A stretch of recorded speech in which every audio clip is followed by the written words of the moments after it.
Thanks, Gene Pat. So I'm here to present sort of like the culmination of this is phase one of our project, and the Humboldt Bay Reference System Working Group. Oh, I guess my battery didn't charge.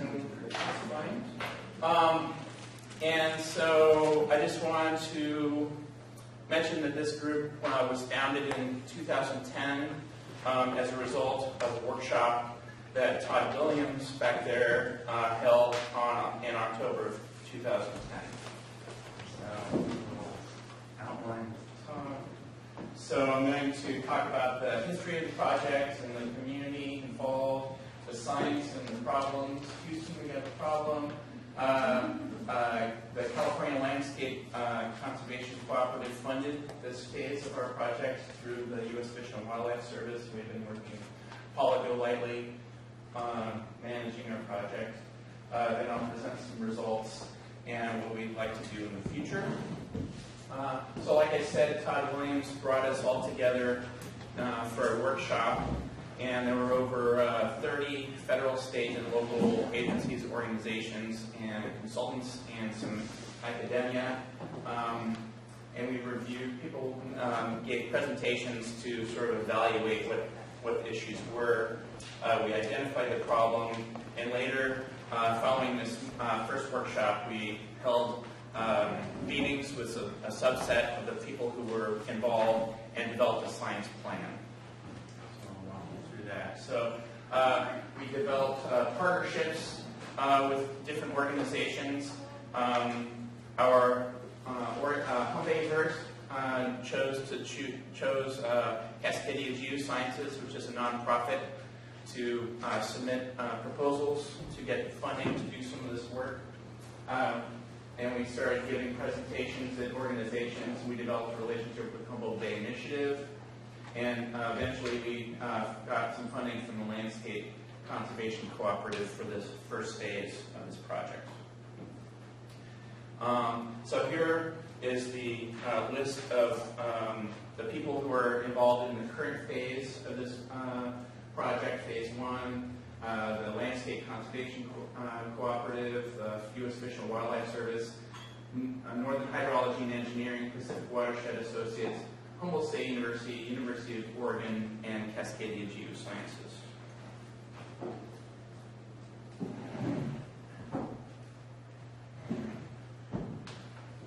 And so the overall project of this phase, we evaluated some of the prior geological research.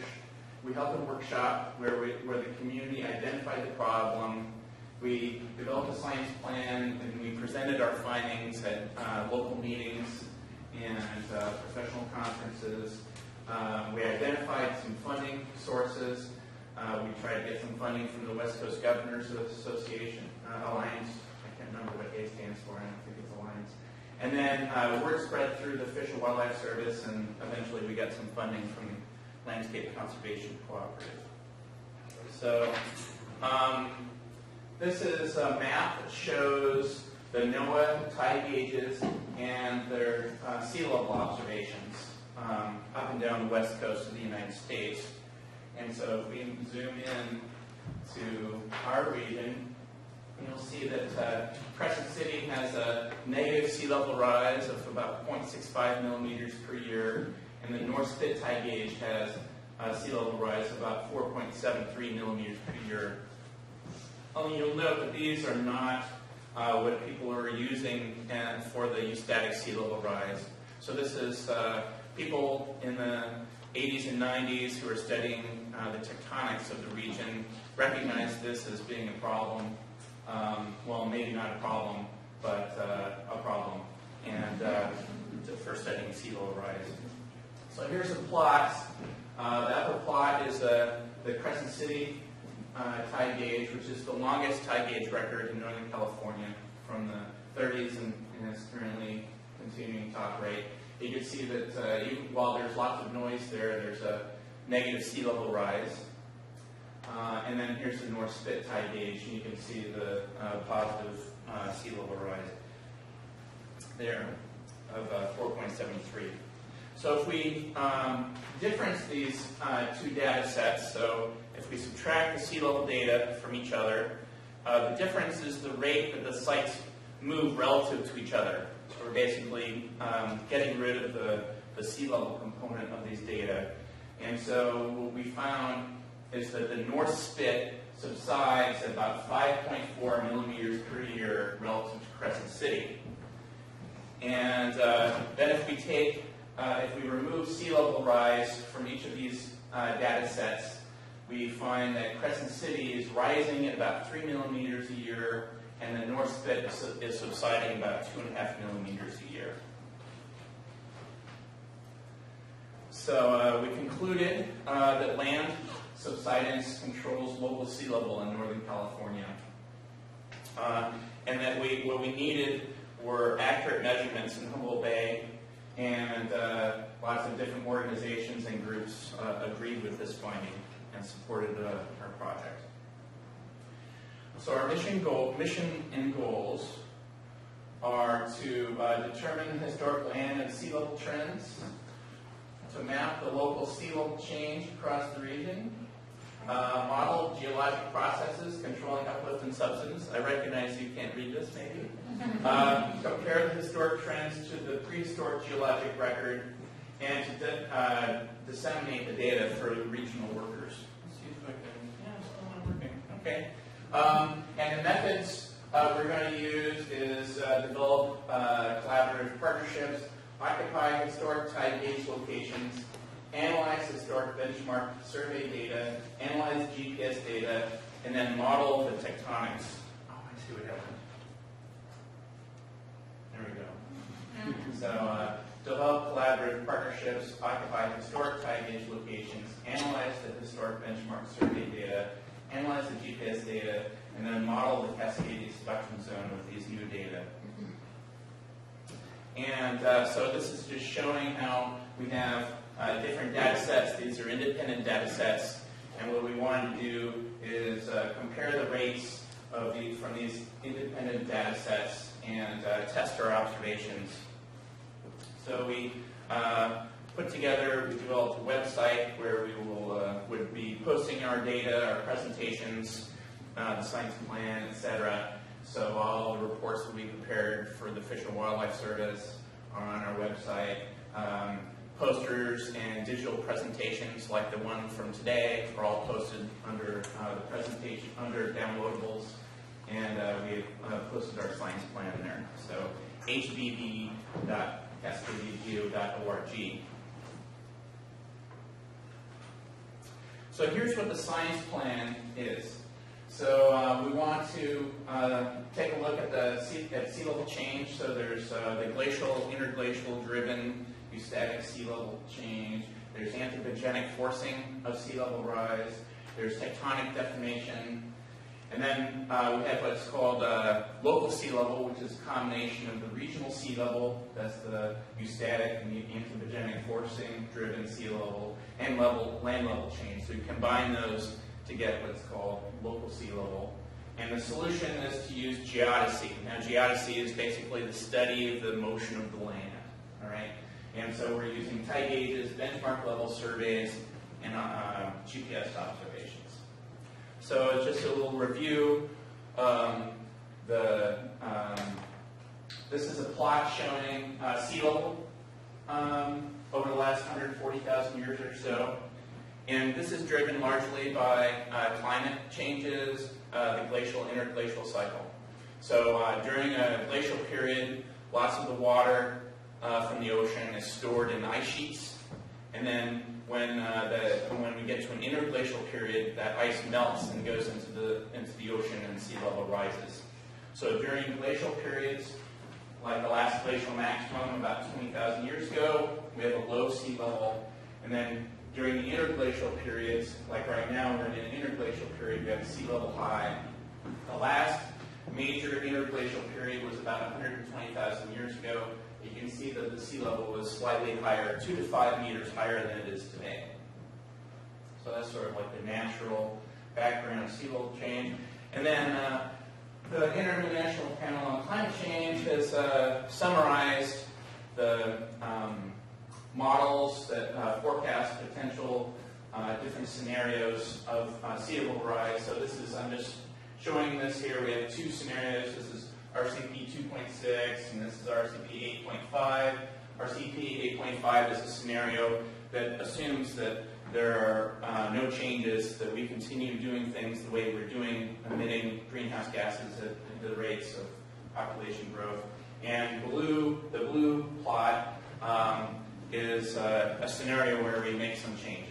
Now, this isn't what we're studying, but you can take what our results are going to be and apply whatever forecast you want onto the results from our study. So we live at the southern edge of the Cascadia subduction zone now. Oh, wonderful. Now, I'm not going to use this quite yet. Well, yes, I will. So here we are in Humboldt Bay. Here's California, Oregon, Washington, and British Columbia. And the subduction zone is a convergent plate boundary that runs from Northern California up past Vancouver Island, where, and here's a cross-section from A to A prime, where the oceanic lithosphere is subducting beneath the North America plate, the continental lithosphere. And we have this locked fault here. So now I'd like you to put up your arms. We're going to do a little exercise. And I want you to put your fingers on your wrist, and that's the locked fault, kind of like there's Velcro there, okay? And what we're going to do is we're going to move our elbows towards each other and flex our wrists and our fingers, all right? So that's the plates converging, or our elbows. You'll see my wrist is going up and my fingers are going down. Now, what do you think is going to happen during an earthquake to my fingers? They go up. So, in between earthquakes, my wrist goes up and my fingers go down. During the earthquake, my fingers go up and my wrist goes down. So that's the finger-wrist model of the subduction zone. And here's a little animation my colleagues from Caltech made. To keep your eye on this island. So the locked fault is dragging the upper plate down in between earthquakes, and during earthquakes, it's lifted up. So here's another example. Here's the wrist. In between earthquakes, the wrist is going up. During earthquakes, the wrist is going down. So that's our tectonic model. Here's another excellent diagram by Brian Atwater showing how in between earthquakes, during the interseismic part of the earthquake cycle, the plate is locked. We have this part of the upper plate is being dragged down, and this part is bulging up. So here's the wrist and the finger. And the opposite is true. During the coseismic part of the earthquake cycle, during the earthquake, the part that was going down lifts up, and the part that's going up lifts down, or goes down. And right now we are in the interseismic part of the earthquake cycle. Now here's a great photo that my colleague Kenji Satake took after the 2011 Tohoku Oki earthquake. You can see there are these large regions that before the earthquake were not flooded, and now they are flooded by tidal waters. Now, I really love this photo, this image, because it reminds me a lot of our local geography. I think this looks like Eel River. This might be South Bay, and might be North Bay, with a little bit of imagination. And so this might actually be what happens during a subduction zone earthquake in our region. So this is a plot showing, so here's Japan, here's Tokyo, it's over here. In 1944, 1946, they had some really large subduction zone earthquakes.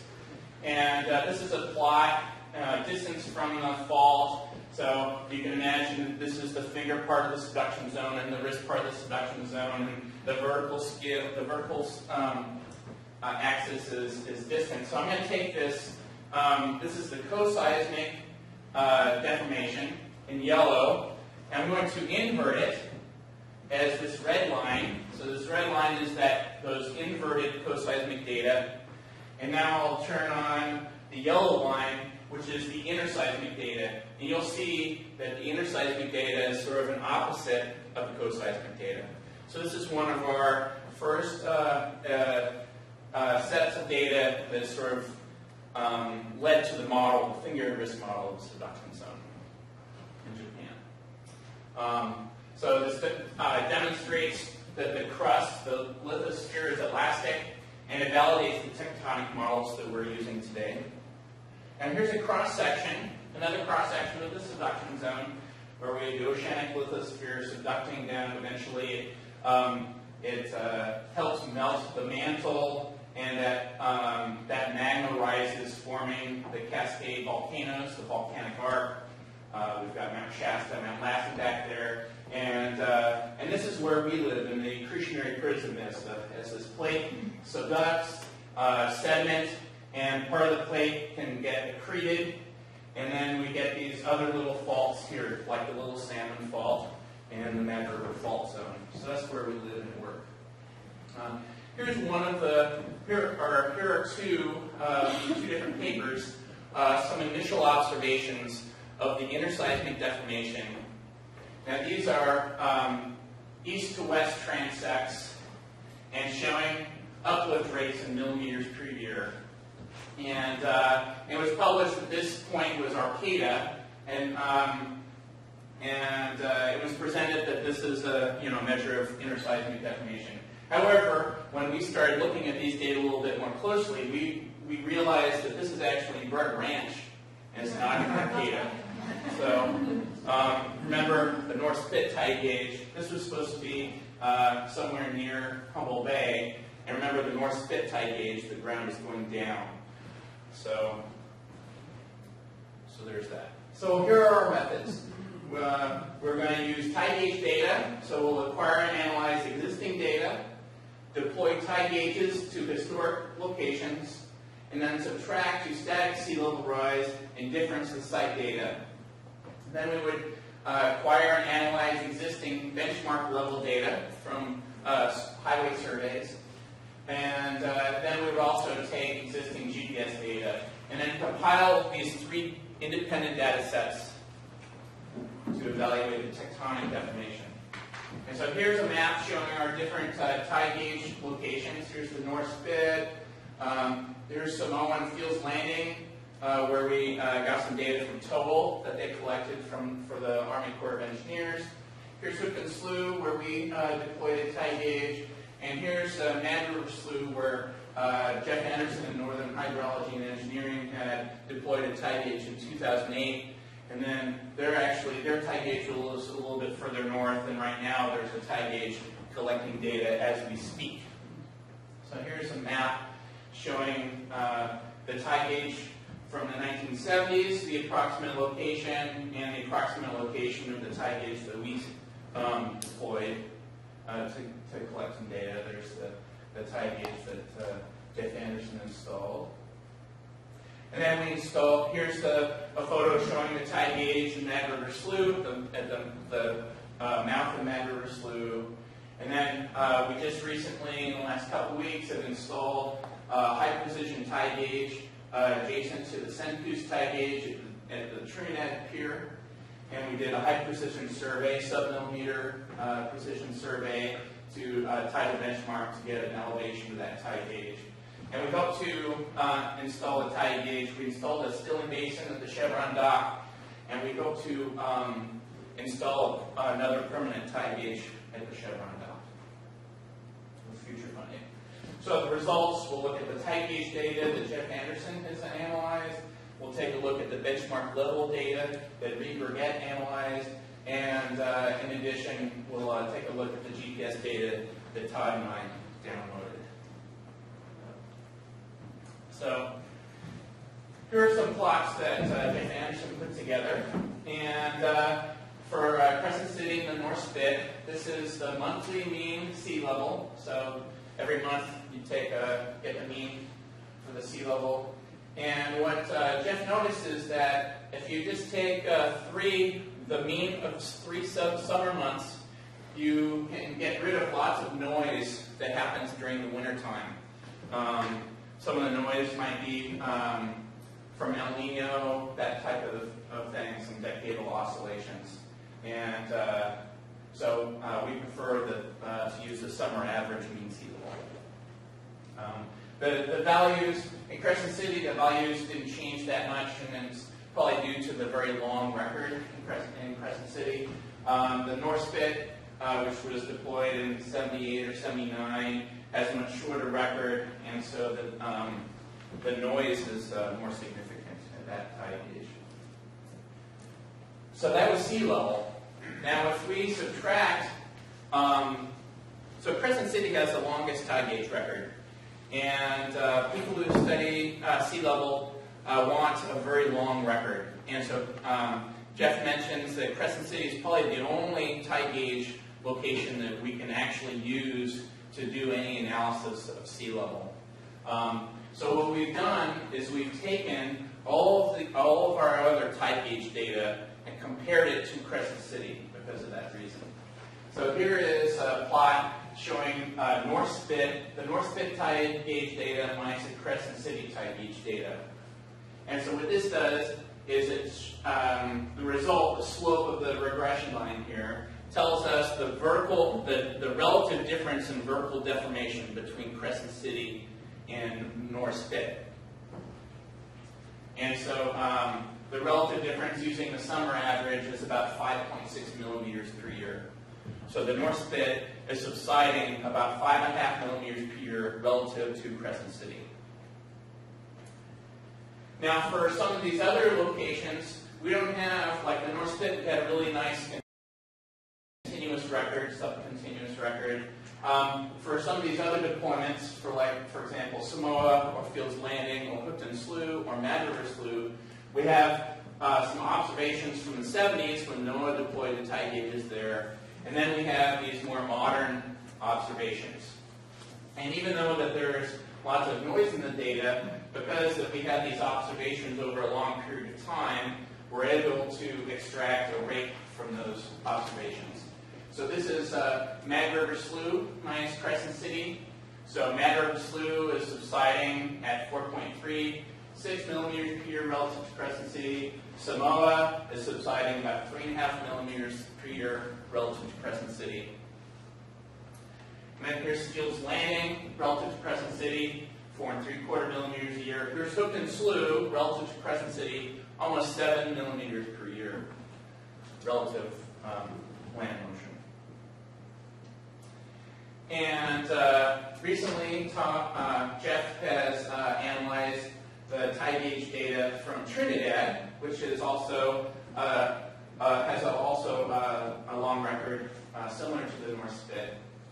And what this shows is that Trinidad is subsiding about 4 millimeters a year relative to Crescent City.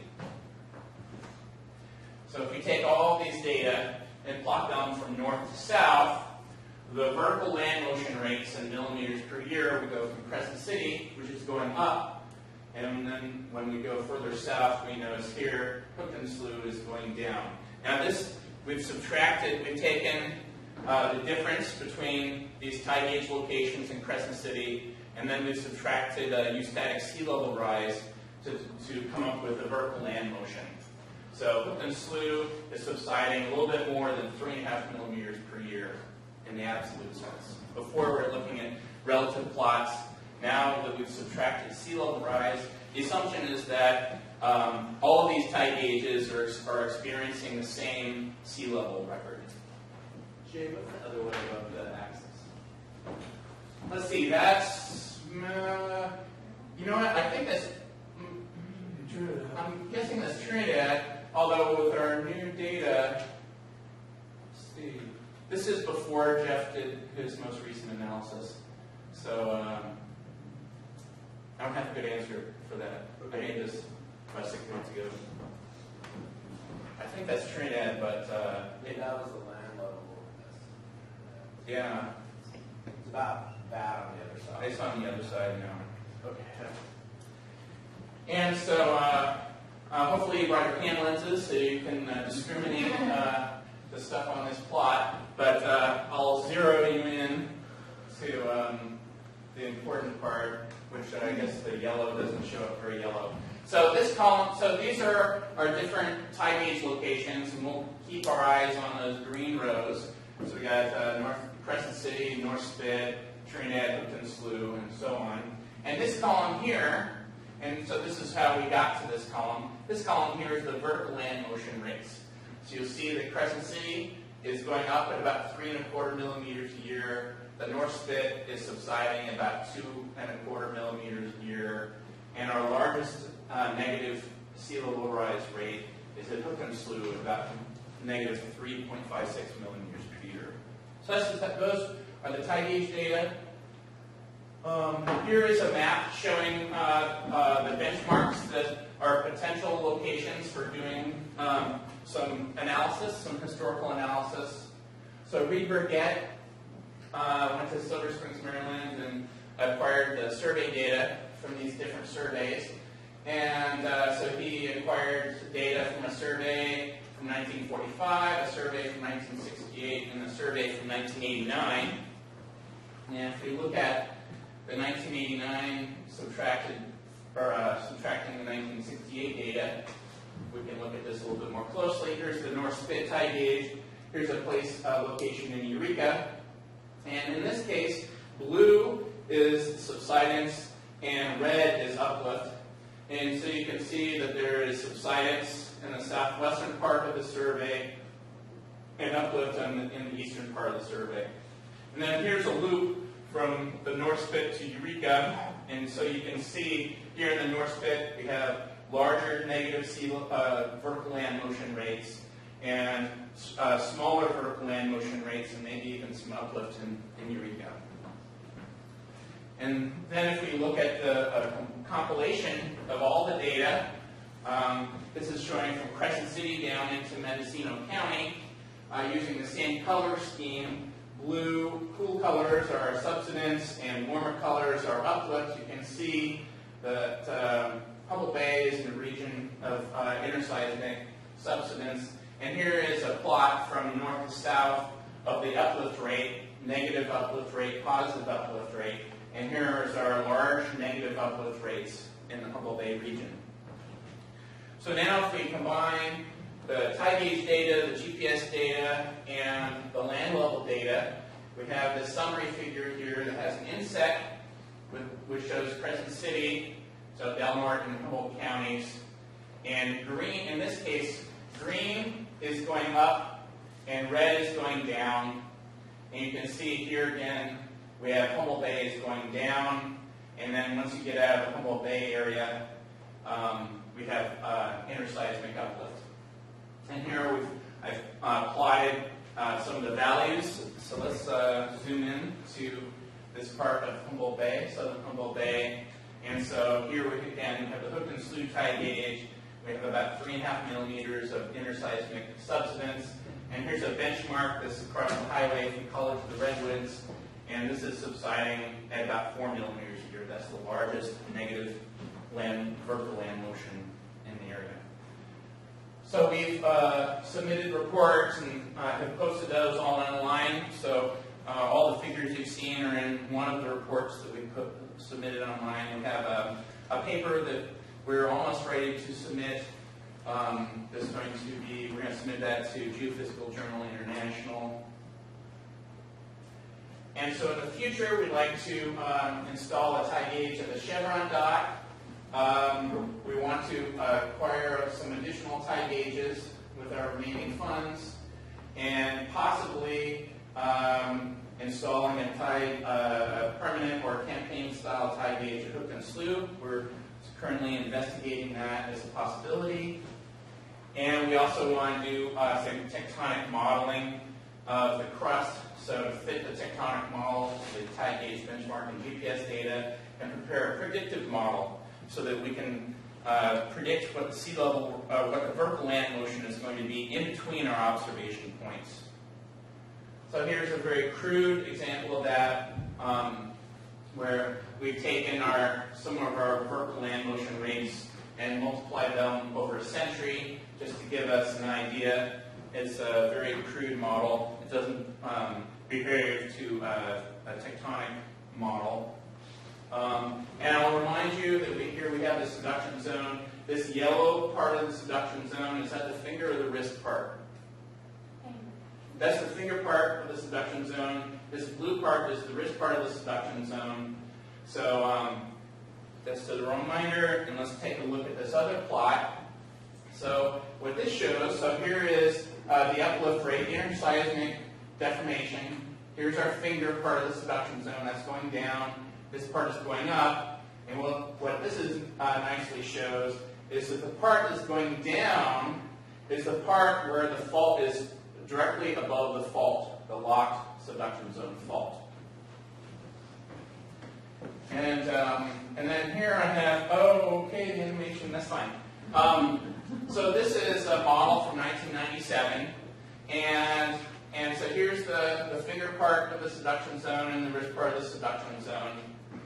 And basically, here is a zoom in, and here's Humboldt Bay roughly.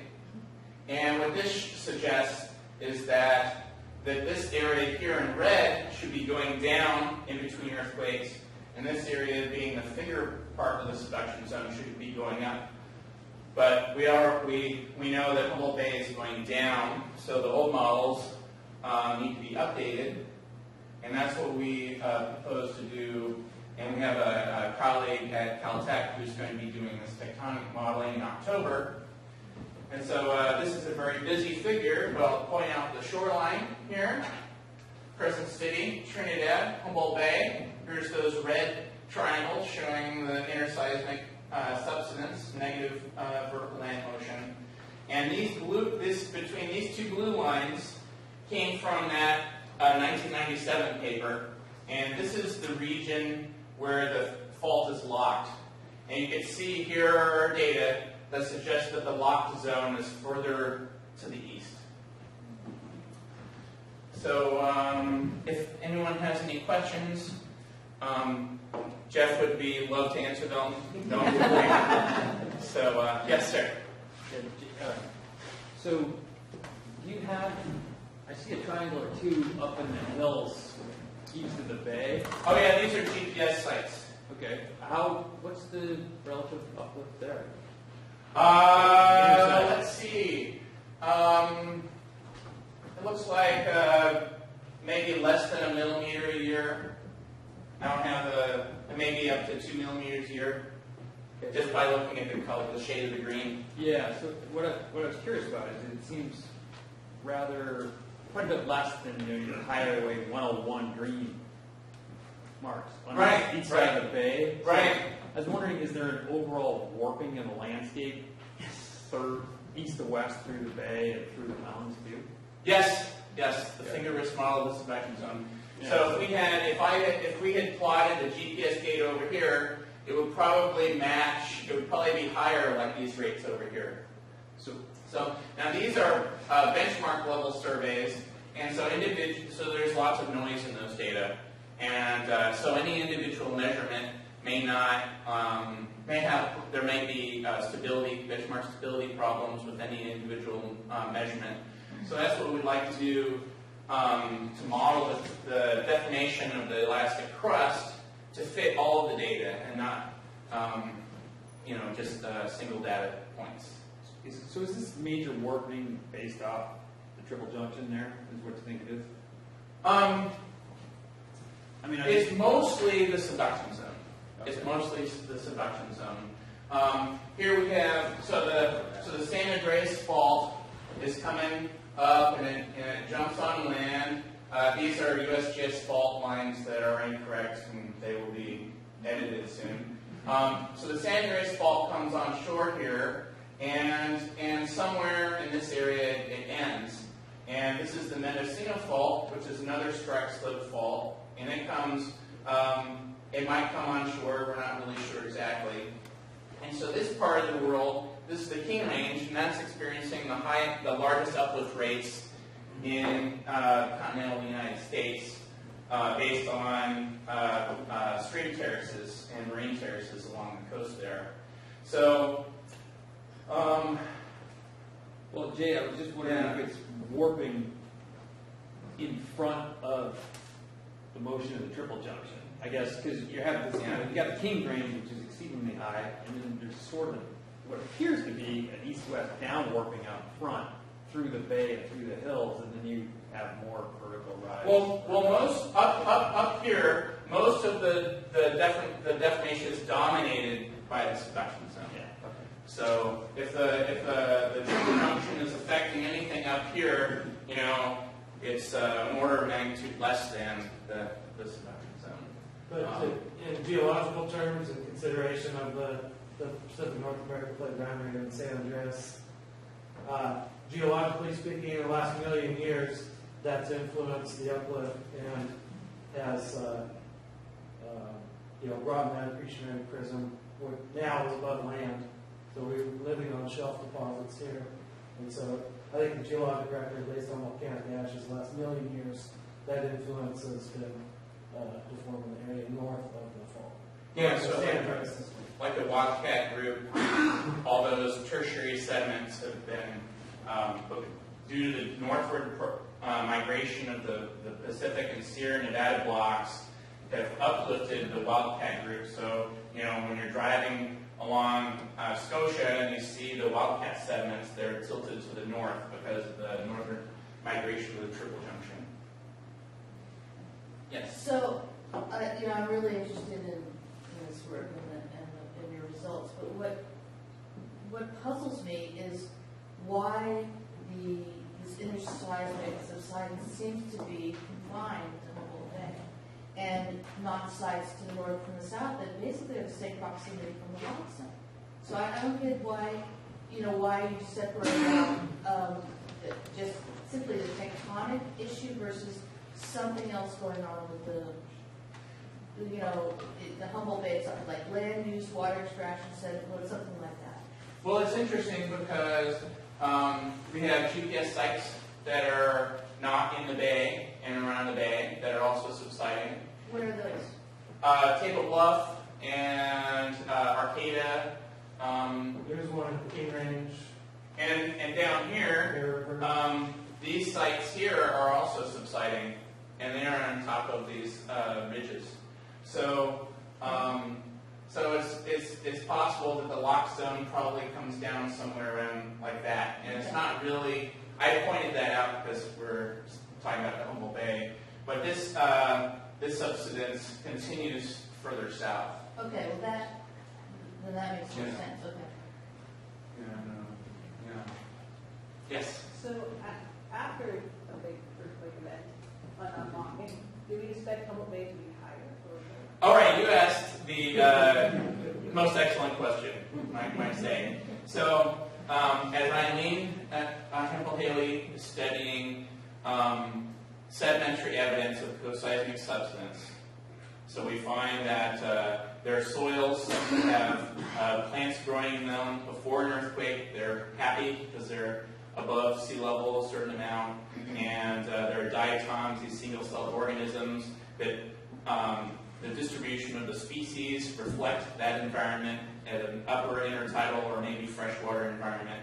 And then during the earthquake, so the risk part of the subduction zone, during the earthquake that area goes down, and then tidal muds cover that soil, and the plants die because they're covered in water. So in other words, in past, there have been a couple episodes that it looks very strongly that there was subsidence in these locations. But what happens next? All right, so there we have sedimentary evidence, geologic evidence of co-seismic subsidence. Now, the finger wrist model, where's the co-seismic subsidence and figure of the wrist? The wrist, right?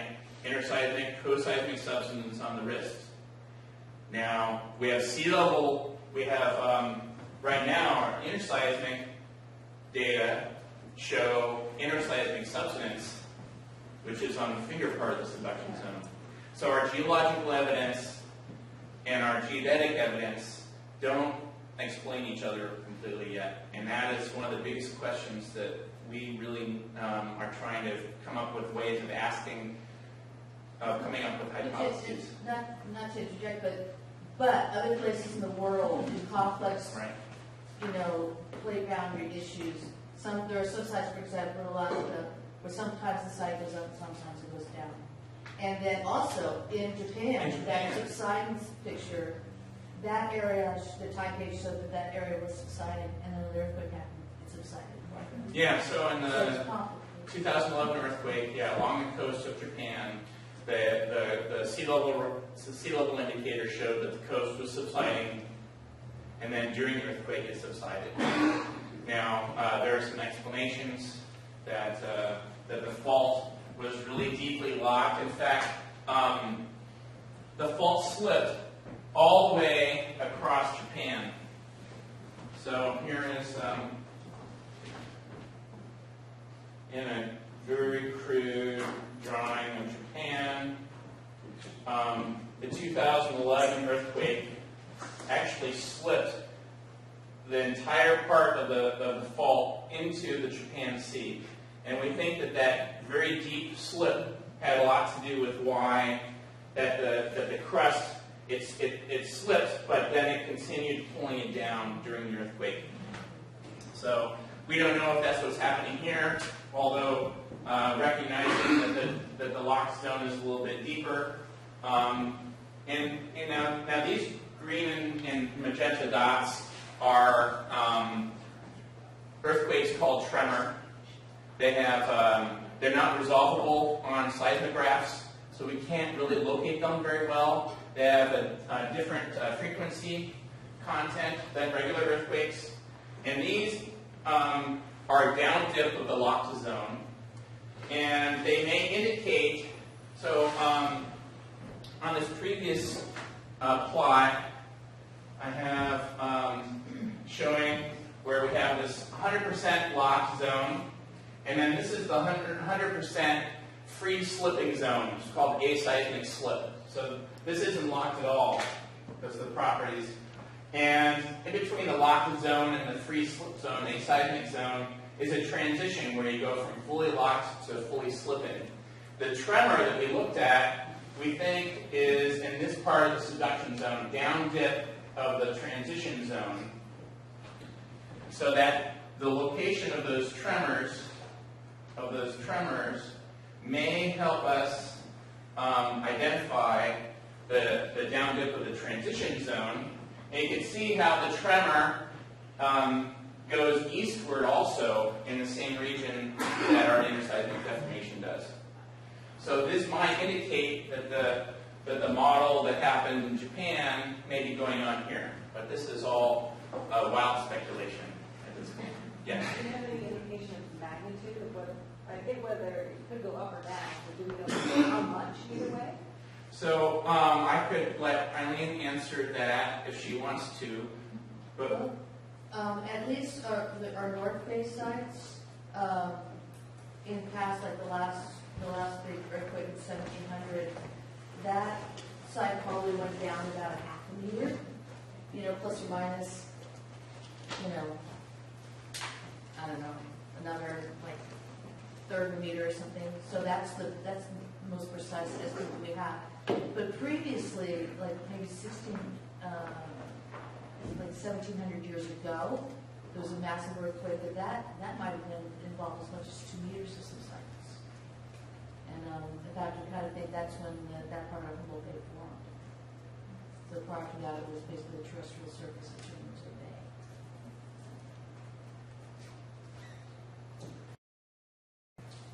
So is there any field evidence out of the bay showing anything about subsidence? Because all this stuff, No, there's not. But I think what's going on, this is why I want to do some additional work, because I just have a feeling there might be some evidence for some uplift in there. It's just not as distinctive as these past earthquakes where there was subsidence, and the uplift record is going to take, I don't know, just a lot more detailed work to see if there's anything to support that. yes. Did you guys make any wild speculation about how this might, influence kind of the long-term trajectory of Humboldt Bay as an estuarine embayment? In other words, I think in so many cases up and down the state, if you look at all the terrestrial sediment inputs and whatnot, it'd be easy to imagine, absent the tectonics, that this bay is kind of filling with mud, and it's on a trajectory getting away from an estuarine system, moving towards, perhaps wetland, terrestrial wetland. But to me, it seems like this kind of paradigm where you have subsidence stacked on subsidence might be the reason that Humboldt Bay exists essentially in the current, sort of functional configuration that it's in? Is that too wild? A whole bunch of things I could say, but I would say that the work that Jeff and Jenny have done is that it looks like that the sedimentation is keeping pace with sea level rise, so that they're a very similar rates. And so, because you need the water to bring in the sediment.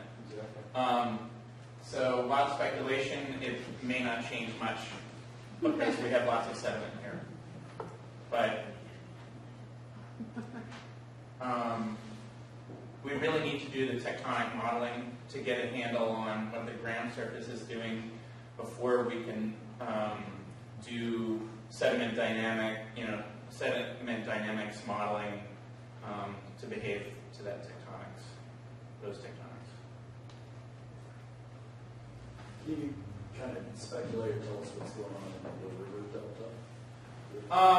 Based on this? Yeah, there's an absence of data in Eel River Valley, and Jeff has some survey data from about 20 years ago that we just learned about and will be incorporating in future analysis. And we'd love to go out and do, hopefully, maybe get some funding to fund some geology students or anyone else, engineering students who want to do it, and do some first order leveling up to there's some benchmarks out there. The surveys from 20 years ago aren't first order levels surveys, so there's large error in those. So we'd like to do first order level surveys out there to get a better handle on that, and that's important. And that's also important because you'll see that for the most part, we have data along Highway 101. And the problem with this, so the subduction zone, we got the figure risk model of the subduction zone, but we have a one-dimensional control on that deformation. So if we had, if we could analyze some data in Eel River Valley, it'll provide large constraint on that east-west deformation, tectonic deformation. And then in your numbers, what's going on between Fields Landing and Hook and Slope? There's a big chunk of numbers relatively. Yeah. Yeah, so in South Bay, there's let's maybe go back a couple slides. In South Bay, the subsidence is much larger.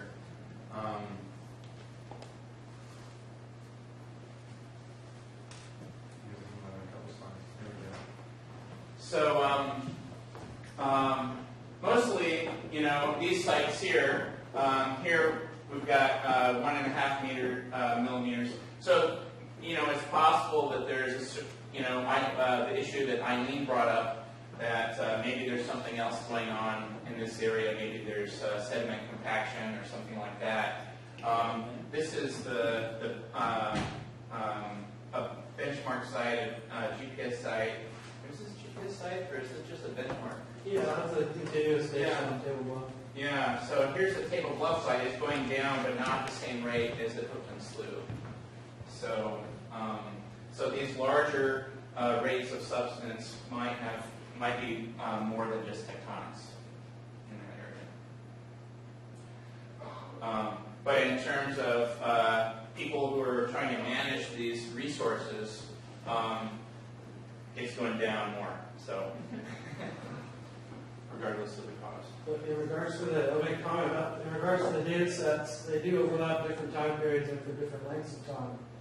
And so in that particular spot, the GPS site is probably 10 or 12 years running continuously, whereas the survey data spans a 20-year time span with the last observation in 1989. So comparing the two gives you, I think, the patterns may stay similar, but the actual numbers may be a little bit different. In the example of Trinidad, there's a station on the head that's run for 16 years, and then it's not overlapping with the sea level record, which is also 15 or 16 years. But they, I think within a few tenths, actually a few hundredths of the rate are within a millimeter here. So they're both like 0.8, 0.9 downward in subsidence per year.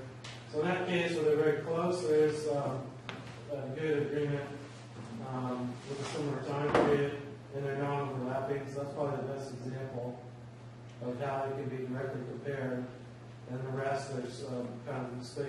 disconnect, but I think maybe the patterns may be the strong suit for comparing them as far as where it's occurring. That's really important because if these vertical land motion rates change over time, like immediately before an earthquake, the rates might change their long-term interseismic rate. So pre-seismic part of the earthquake cycle, those rates might change, and there are other potential causes for rate changes. So as Todd mentioned, this is about 12 or 15 years of data. This is from the 70s to 2012 or 2013, and these are differencing 1968 and 1989 data. So they're spanning different time periods, and that might also contribute to the. So part of our initial project, the science plan, is that we also wanted to conduct first order level surveys to these benchmarks to get an additional modern rate, which would help bring these data into the same time frame. So, Just where's the gauge located in Mississippi? it's at Citizen Dock. Yeah. Yeah. What do we expect to happen as a city after an earthquake? To be higher or to be lower? So, given our model, it's going up. So we would expect Crescent City to go down, and Eileen has some. All right, you want to say what your observations about? Regarding the signs of Crescent City? Yeah, the last, and definitely in 1700, there was 6 signs there. So, yeah, I want to add with the tide data between Fields Landing. Oh, right. Oh, yeah. If you can, show them on the Yeah. block. So here you can see Samoa. It's not as red as the benchmark data around it, so it's not subsiding as much. And then let's see here, Fields Landing. Here's Fields Landing, and it's slightly different than an adjacent location. And so Toll, who went and made the modern observations that we're comparing from the 70s, they collected their tide data in the wintertime. And what we looked at, remember looking at the plots showing the noisy, all the monthly mean data versus the summer monthly mean data, and how there's a lot more noise in the wintertime. So these data from Samoa and Fields Landing are a little suspect. And if Jeff wants to say something else. I would just say that I think Mad River Slough and Hopeton Slough, the newer data was collected primarily during the summer and early fall. And Northfit obviously has a much longer record for doing comparisons. So I would just say I think Mad River Slough, Northfit, and Hopeton Slough are better estimates of vertical land motion right now with the tide data that we have. So we'd like to redeploy tide gauges during summer months in Fields Landing and Samoa, and then let's see, Chevron Dock is right here. So if we can deploy tide gauge there, we'll get an additional vertical land motion rate estimates there also. And yeah, so here's a better view of the Eel River Valley.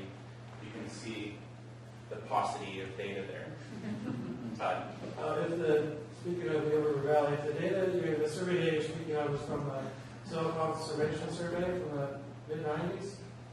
Is that what it is? Those data are what? The Eel River survey data, was that from the Soil Conservation Survey? Yes. So Don Campbell, who helped us a lot in the beginning, From California. he's spent 30 years with Caltrans running this support and survey and solution. He pointed that out to me as a student at HSU, but he said the reason that occurred was the anecdotal evidence and complaints of landowners in the north end of the valley experienced enhanced flooding over the years, and that's what he said was a trigger for that, for some sort of base survey, but it was never followed up. There was a funding source for that. Yeah, so we'd like to go back out and get a laser level and do some more surveying out there. Any more questions? All right, great. Thank you very much. Thank you. That's good.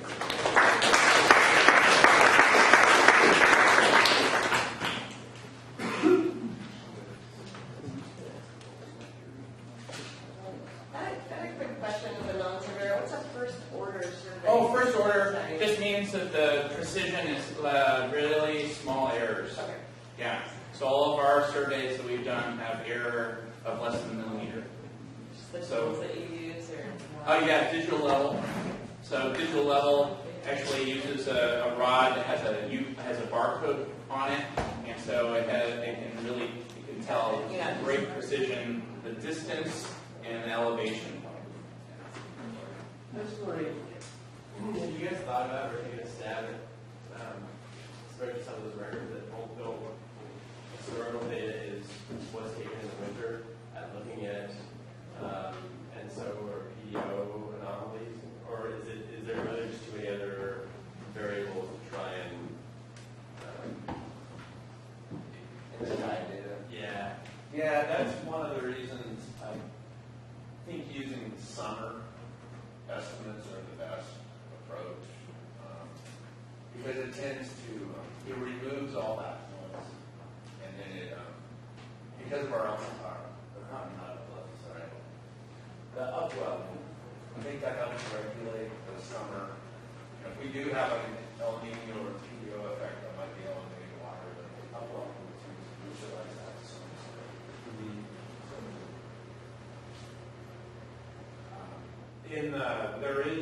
There is a signal though for both the PDO and obviously El Nino and tide data.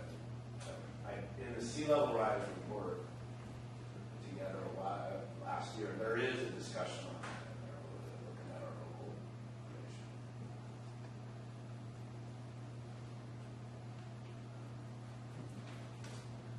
information. Question about. Oh, I'm sorry. Do you have a question? Yeah, sorry. In the absence of long-term data, is there a way to evaluate subsidence or uplift in an area?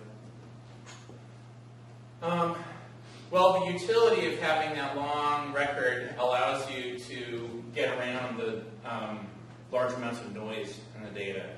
So the tide gauge observations from the 70s had lots of noise in the data, but because we've had such a long period of time since those observations. Jeff has a hydrodynamic model of the bay that may be able to answer this question. he's actually working on less sleep than I am, so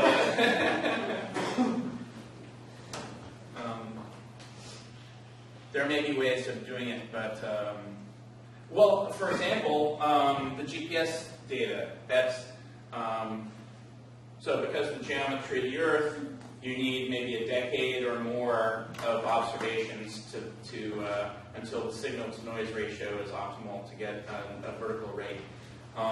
So these different observations require different amounts of time before you can get a signal. I don't know how long it would take to get a credible rate out of from a sea level observation. I guess I was thinking of land, like in Elk River, areas where other areas that have seen increased frequency of flooding. But the benchmark level data that we looked at, that's from 1968 to 1989, so 70 to 90, so that's about 20 years of data. So if some of those benchmarks were leveled 20 years ago, we went back and level line them again, that would be sufficient based on the analysis that we already have. If those surveys from 20 years ago or whatever were precise enough. So, but the surveys will have the error, so you'll be able to take a look at that and see if the error is too large. So you have to look at the survey data. It's a good question. LiDAR accurate enough that you could, I don't know, look at any kind of reasonable interval what defamation is happening? We tested it a little bit, and yeah, no. Long intervals, like We did look at, Caltrans had a survey of, corridor survey of the 101 corridor, actually. We were able to get the data of the asphalt. It was a photogrammetric survey that we digitized the contours, and compared that with 2 LiDAR sets, and it actually was consistent with the uplift. Even though they were short periods, like 10 years, it basically showed a little bit of uplift along the Wallowing corridor between Eureka and Arcadia. Otherwise, I mean, even high precision radar, LiDAR is plus or minus 6 inches. Oh, so you're, yeah. The better, yeah. I mean, if we can wait 40 years, sure. Because it's just like the GPS data. Eventually, the cloud is going to show you when a trend or some sort of direction.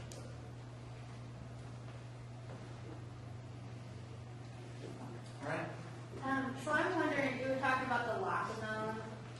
Is there enough examples around the world to look at like the width of the lock zone, and then when there's a seismic event, how far it travels, that you could begin figuring out like differences between when it goes subsides, interseismic, and subsides again, coseismic. I mean, like, because I'm just wondering, like, what are all those little?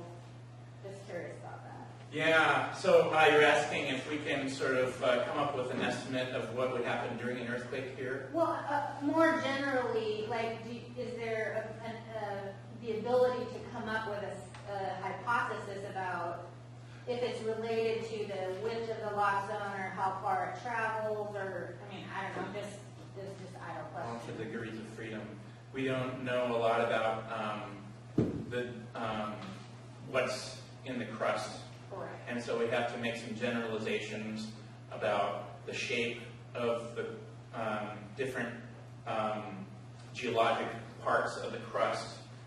And generally these tectonic models really simplify that because of the computations that it takes to do that. So, And a future refinement. yeah, maybe in Star Trek world. Well, one of our goals in terms of modeling is looking at the first order model to see if there's any argument that there's justification for additional structures that might be contributing. So take a first order look of just the subduction zone. If it's still not behaving well, is it just by adding a fault to see if it's also accumulating strength independent on its own structure? Yeah, so our first model is going to be just looking at the subduction zone, and then we have all these upper plate faults in the accretionary prism, and then we'll see if we need to start adding structures to the tectonic model. There's not very many places in the world that actually have data on the other side of that curve. So Yeah. we're in a unique position beyond the accretionary wedge. Most subduction zones, the finger part of the subduction zone is offshore, and so we're really in a unique spot where that finger part of the subduction zone comes onshore. So there aren't a lot of analogies. Is that good or bad? Yeah, lucky, but yeah. Well, thanks, you guys. Yeah, I want to add one thing. I did put together some slides that we've been asked, and I think it's the reason is because we actually present some of the intermediate data on the tide analysis instead of just showing the results of the other stuff. But I did put together a few slides that go into the tidal analysis in a little more detail, so they'll be attached to their website. Yeah. The key from that is look at the literature. There's some references in there, so if people are really interested in it, review the literature. We had